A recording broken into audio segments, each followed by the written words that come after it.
என் நெஞ்சில் குடியிருக்கும்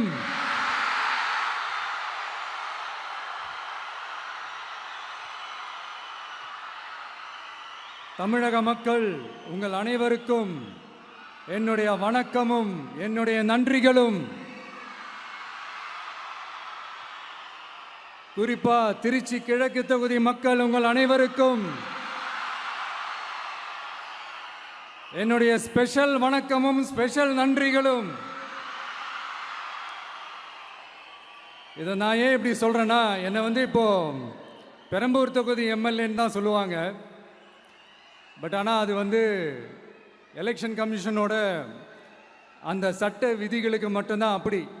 ஆனால் என்னை பொறுத்த வரைக்கும், தமிழ்நாட்டை பொறுத்த வரைக்கும், தமிழ்நாட்டுக்கு எப்படி திருச்சி ஒரு இதயம் மாறியோ, அந்த மாதிரி என்னோட இதயத்துக்கு திருச்சி கிழக்கு தொகுதி மக்களும் ரொம்ப ரொம்ப ரொம்ப க்ளோஸ் தான். அதுல எந்த மாற்றமும் கிடையாது. சரிங்களா?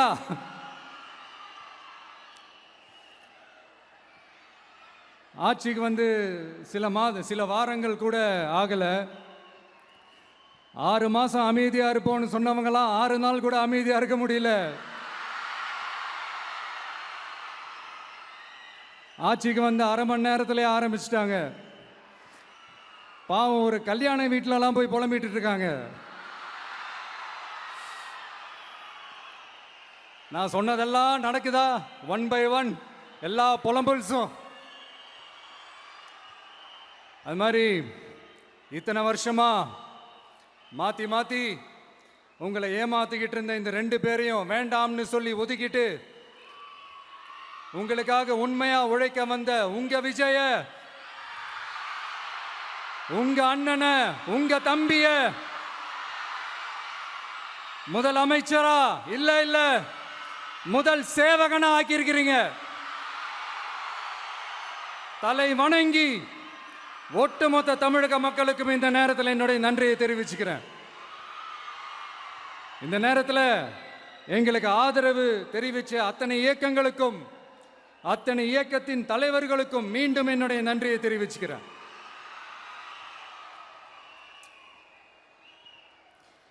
புரட்சி தலைவர் எம்ஜிஆர் அவர்களுடைய முதல் தேர்தலில் கூட இந்த அளவுக்கு ஒரு ஓட் பர்சன்டேஜ் வாங்கலை அப்படின்ட்டு நிறைய பேர் சொன்னாங்க.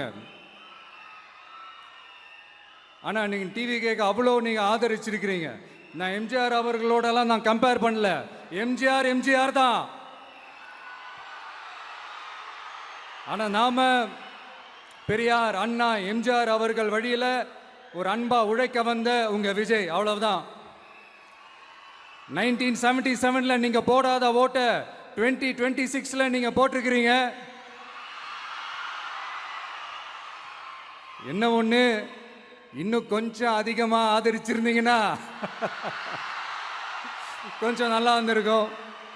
பட் பரவாயில்ல, ஃபியூச்சர்ல வரப்போற எல்லா தேர்தலையும் உங்களுடைய முழு சப்போர்ட்டை என்னால் வாங்க முடியுன்ற அந்த ஒரு நம்பிக்கை இப்போ என் மனசுல ரொம்ப ஆழமா பதிஞ்சிருக்கு.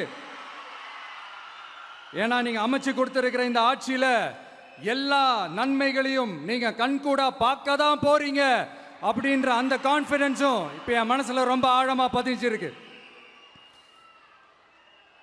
யார் எந்த நிலைமைக்கு எந்த பொசிஷன்ல போனாலும் இந்த கிண்டலும் கேலியுமா பேசுறது இருக்கதானே செய்யும். நம்மளை பத்தி, நம்ம அரசியலை பற்றி, நம்ம பேச்சை பற்றி இந்த கிண்டலும் கிள்ளையமா பேசிட்டு தானே இருப்பாங்க. அவங்க எல்லாருக்குமே என் சைட்லேருந்து ஒரே ஒரு ரிக்வெஸ்ட், தயவு செஞ்சு நிப்பாட்டிடாதீங்க. தயவு செஞ்சு கண்டினியூ பண்ணுங்க. நீங்க தான் என்னோட எனர்ஜி ஃபோர்ஸு. நீங்க பேசிக்கிட்டே இருங்க. நான் மக்களுக்கு தேவையான நல்லதை செஞ்சுக்கிட்டே இருப்பேன். அடுத்து இப்போ நம்ம புதுசாக அந்த சூட்லாம் போட்டு வரோம்ல, அதை பற்றி கூட நிறைய பேர், ஏன் நாமெல்லாம் கோட் சூட்லாம் போடக்கூடாதா? அதிகாரம் செய்கிறவங்களும் ஆதிக்க சக்திகளும் மட்டும்தான் கோட் சூட்லாம் போடணுமா என்ன? அப்பெல்லாம் எதுவுமே கிடையாது. நான் என்ன கலர் கலராக போட்டு வரேன், 2 கலர். நம்ம எல்லாரும் மனசு மாதிரியே பிளாக் அண்ட் ஒயிட். எல்லாத்திலும் பிளாக் அண்ட் ஒயிட்டா இந்த விஜய் இருப்பான் அப்படின்னு காட்டுறதுக்கு தான் அந்த கலர். அடுத்து அந்த பிளாக் கூட யாரை குறிக்கும் எதை குறிக்கும்ன்றது நான் சொல்லி தான் தெரியணும்னு அவசியம் இல்லை, அது உங்களுக்கே நல்லா தெரியும். எல்லாத்துக்கும் இப்படி வழக்கம் சொல்லிக்கிட்டு நசன் பேசுகிற டைப்பும் நம்ம கிடையாது. உங்களுக்கே தெரியும், அதிகபட்சமாக எல்லா மீட்டிங்கிலும் 20 நிமிஷம்குள்ளே தான் நான் பேசியிருக்கிறேன். அதனால் இப்போ மக்கள் என்கிட்ட என்ன சொல்கிறாங்க அப்படின்னா, இந்தாப்பா விஜய், நீ எங்களுக்காக உழைக்கிறதுக்காக வந்திருக்கிற, அந்த வேலையை மட்டும் பாரு, உன்னை பற்றி பேசுகிறவங்கள நாங்கள் பார்த்துக்கிறோம் அப்படின்னு சொல்லிட்டாங்க. சரி, ஆனது ஆச்சு. இப்போ என்ன, உனக்கு எதிரிகளே இல்லையா அப்படின்லாம் கேட்டால் அப்படிலாம் நான் சொல்ல மாட்டேன், அப்படிலாம் நான் நினைக்கவும் மாட்டேன், அப்படி நினைக்கவும் கூடாது. இப்பவும் சொல்றேன், அரசியல் ரீதியா சொல்றேன், 2 பேருக்கு நடுவில் தான் போட்டியே. ஒன்னு இன்னொன்னு, எஸ், ஒன்னு டிவிக்கு, இன்னொன்னு டிஎம்கே. இதுக்கு நடுவில் வேற யாருக்கும் எந்த வேலையும் கிடையாது. ஏதாவது இருக்குன்னு சொல்றீங்க? எலெக்ஷனுக்கு முன்னாடியும் அவங்களுக்கு ஒரு வேலையும் இல்லை. இப்ப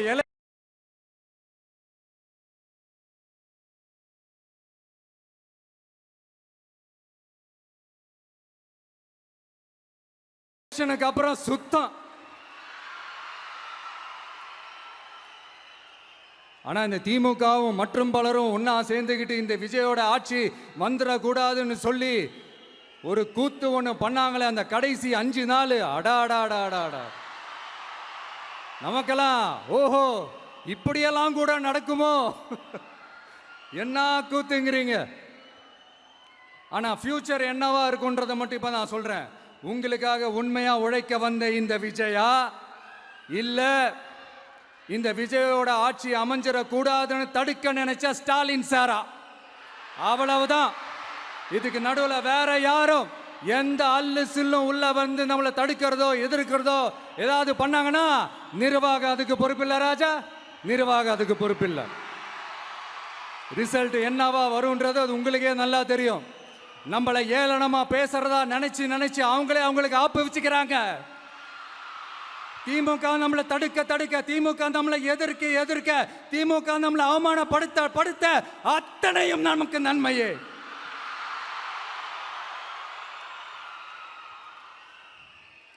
ஒன்று கவனிச்சிங்களா மக்களே, நம்ம ஆட்சிக்கு வந்ததுக்கு அப்புறம் ஒரு விஷயம் ஒன்று நடந்துகிட்டு இருக்கு. இது இந்த ஜென்சி தலைமுறையை அட்ராக்ட் பண்றதுக்காக இங்கிலீஷ் தமிழ் கலந்த அறிக்கை, அது சொல்ல வந்த நினைச்சிங்களா? அந்த காமெடி எல்லாம் கிடையாது. அடுத்து இந்த ரியாலிட்டியை மறந்துட்டு இந்த ரீல்ஸ் போடுறது, அது சொல்ல வந்தீங்களா? அந்த காமெடியும் கிடையாது. இது சீரியஸாக ஒரு விஷயம் நடந்துகிட்டு இருக்கு. முன்னெல்லாம் சட்டசபையில் யார் பேசுனா நமக்கு என்ன, யார் அடிச்சுக்கிட்டா நமக்கு என்னன்னு இருந்த கூட்டம்லாம் இப்போ சட்டசபையில் என்ன நடக்குது, என்ன பேசிக்கிறாங்கன்றது ரொம்ப உன்னிப்பாக கவனிக்கிறாங்க. கவனிச்சிங்களா? திமுக ஸ்டைல்லையே சொல்லணும்னா ரீல்ஸ் போட்ட கூட்டம்லாம் இப்போ நியூஸ் பார்த்துக்கிட்டு இருக்கிறாங்க. அதில் நமக்கு சந்தோஷம்தான், பெருமை தான். நம்மளுடைய யங்ஸ்டர்ஸ், நம்ம பெண்கள் எல்லாம் அந்த அரசியல் என்னன்னு தெரிஞ்சுக்கணும், அந்த அரசியல் என்னன்னு புரிஞ்சுக்கணும்னு அப்படி ஒரு விழிப்புணர்வு ஏற்பட்டிருக்கு. அதுல எங்களுக்கு சந்தோஷம்தான். இதெல்லாம் யாரால நடந்திருக்கின்றது நான் சொல்லிதான் உங்களுக்கு தெரியணும்னு அவசியம் இல்லை, அது உங்களுக்கே நல்லா தெரியும். இப்படிப்பட்ட நம்ம தெய்வங்களை, இப்படிப்பட்ட நம்ம மக்களை தற்குறின்றது இன்னமும் சொல்லிக்கிட்டு இருக்கிறாங்க. நான் காஞ்சிபுரத்தில் சொன்னதை தான் இங்க நான் திரும்பவும் ரிப்பீட் பண்றேன். நீங்க தற்குறின்னு சொன்னீங்களே, அவங்க தான் உங்களோட அரசியல் வாழ்க்கையே ஒரு கேள்விக்குறி ஆக்கி இருக்கிறாங்க. கேள்விக்குறி ஆக்கிட்டாங்க, இன்னமும் ஆக்க போறாங்க. அன்னைக்கு நான் சொன்னப்போ சிரிச்சவங்களாம் இன்னைக்கு என்ன பண்ண போறாங்களோ. உண்மையை சொன்னாதான் அந்த கூட்டத்துக்கு கசக்குமே. உண்மையிலே நீங்க மக்கள் மனசை புரிஞ்சு வச்சிருந்தீங்கன்னா நீங்க இப்படி மக்களை தப்பாவே பேசியிருக்க மாட்டீங்க. அது என்ன, அப்புறம் அரசியல் புரிதல் இல்லாம மக்கள் நமக்கு ஓட்டு போட்டுட்டாங்களாம். இந்த கவர்ச்சியில மயங்கி மக்கள் நமக்கு ஓட்டு போட்டுட்டாங்களா? நான் என்ன, சரி விடுங்க.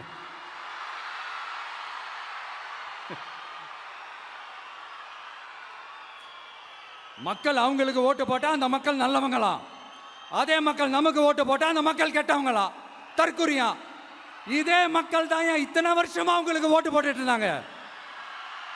உங்களுக்கு மட்டும் என்ன வேற ஏதாவது பிளானட்ல இருந்து குதிச்சு ஓட்டு போட்டு போனாங்களா? தற்குறியாமா? தற்குறி நல்லா வருது, வேணான்னு பாக்குறேன். எங்க அண்ணன் விஜயகாந்த் அண்ணன் சொல்ற மாதிரி, அண்ணா அவர்கள் ஆரம்பிச்ச கட்சியை ஒரு அடிமை கூடாரமா ஆக்குனது யாருங்க சார்? இப்படியெல்லாம் ஆக்கிட்டு உண்மையை சொல்லு உடன்பிறப்பேவா. உங்களோட அந்த உண்மையான உடன்பிறப்புக்கெல்லாம் என்ன சொல்றாங்க தெரியுமா சார்? திமுக இப்படி ஆனதுக்கு காரணம், அந்த காரணத்தை வெளியிலலாம் போய் தேடாதீங்க, உங்க குடும்பத்துக்குள்ளேயே கேளுங்கிறாங்க.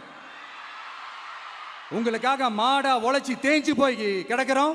திமுக இப்படி ஆனதுக்கு காரணம் உழைக்காம சொகுசா இருக்கிற உங்க குடும்பத்துக்குள்ளேயே போய் கேளுங்கிறாங்க. ஒவ்வொரு திமுக தொண்டனும் அதை சொல்றாங்க. அதை புரிஞ்சிக்காம நம்மளையும் நம்ம மக்களையும் தப்பா பேசிக்கிட்டு, நீங்க மக்களை தப்பா பேசுனீங்கன்னா இந்த விஜய் வந்து கேள்வி கேட்பான், சும்மா இருக்க மாட்டான். இந்த விஜயும் தமிழ்நாட்டு மக்களும் வேறு வேறு இல்லை. இந்த விஜய் தான் தமிழ்நாட்டு மக்களோட ஒரு உண்மையான ஒரே பிரதிநிதி. இது இன்னைக்கும் சரி, நாளைக்கும் சரி, நாளன்னைக்கும் சரி, இதுதான் நிஜம்.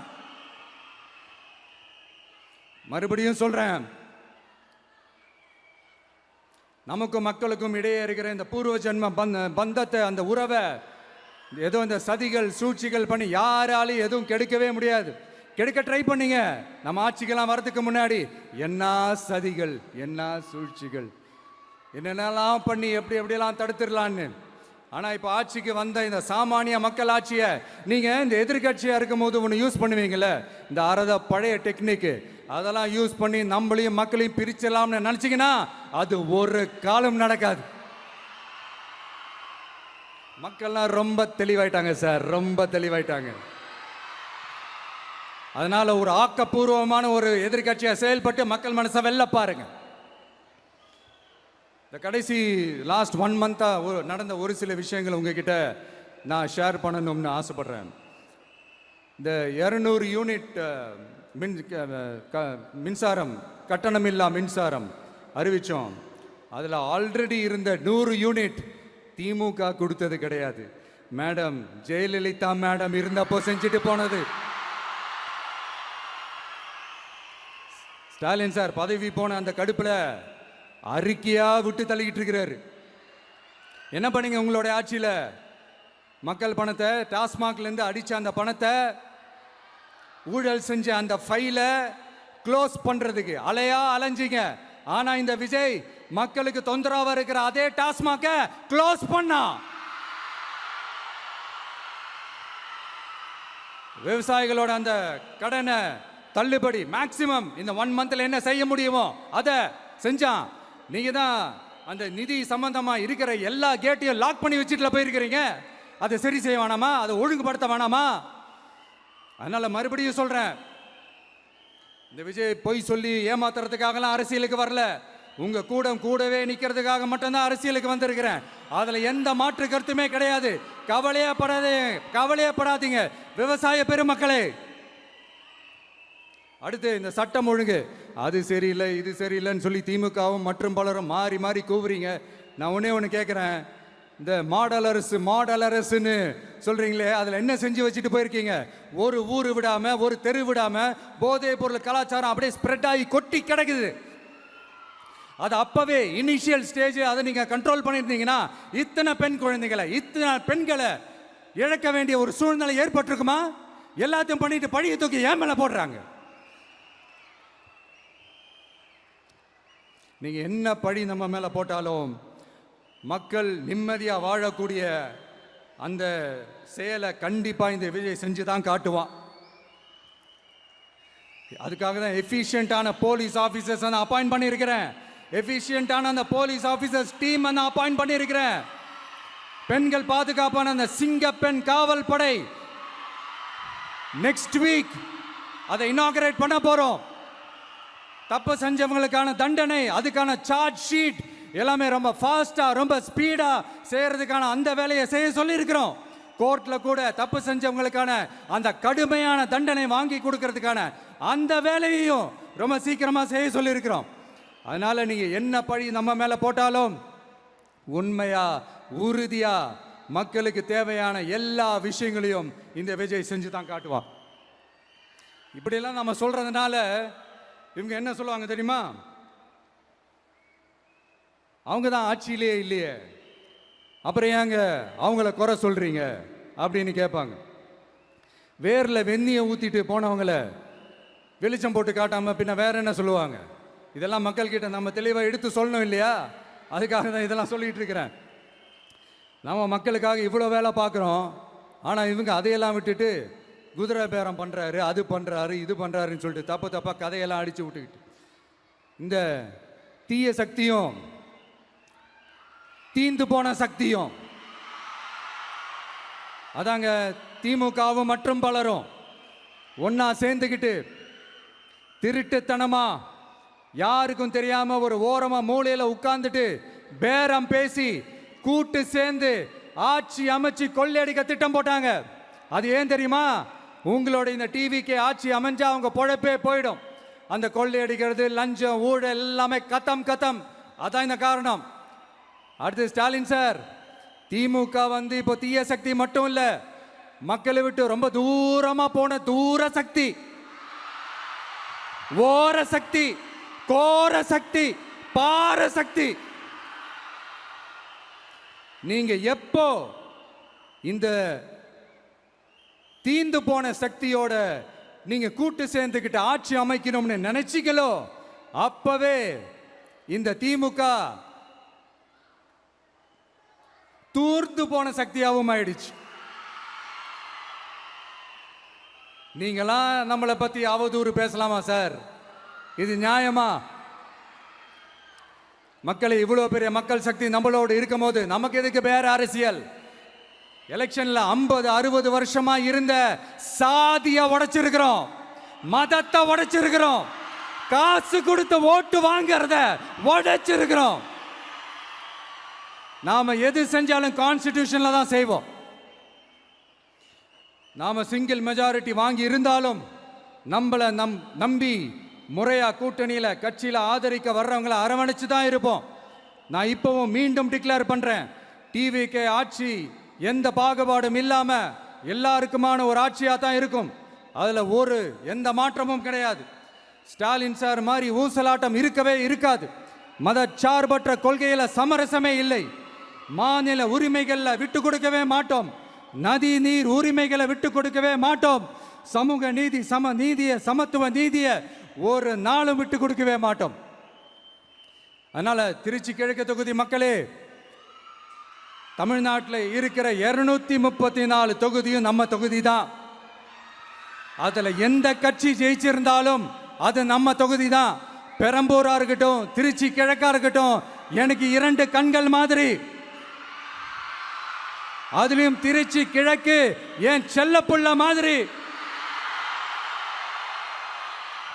அதனால வரப்போற இடைத்தேர்தல்ல உங்க வீட்டில் இருக்கிற ஒருத்தரை உங்கள ஒருத்தரை தான் வேட்பாளரா நிக்க வைக்க போறோம்.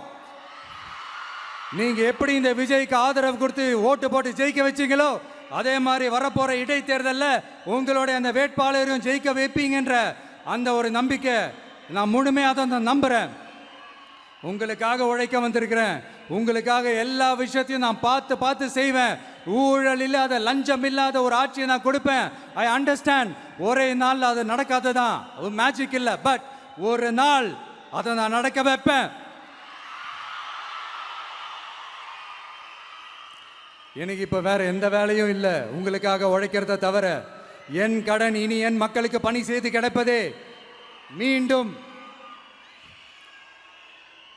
என்னை ஜெயிக்க வச்ச தமிழக மக்களுக்கும் திருச்சி கிழக்கு தொகுதி மக்களுக்கும் மீண்டும் என்னுடைய நன்றியை தெரிவிச்சுக்கிட்டு கான்பிடென்டா இருங்க, நல்லதே நடக்கும், வெற்றி நிச்சயம்.